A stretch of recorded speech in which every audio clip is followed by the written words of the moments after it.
Hello, traders. FX Pip Collector here. Today is Monday, February 10th, and this is my market recap where we're going to take a quick look at the pound US dollar on the 1 hour time frame. If you haven't done so already, definitely join my free Discord trading community. The link for that is down in the corner and in the description of the video.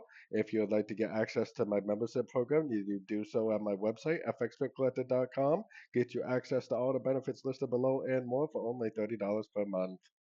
So it was a overall pretty slow day on the dollar pairs. The pound dollar actually did end up breaking down. It did break structure to the downside. It did push down again. To me, this looks impulsive. I think this is a possible wave A. This looks corrective. Three waves up, possible wave B. I think there's a good chance that this move down is a wave C.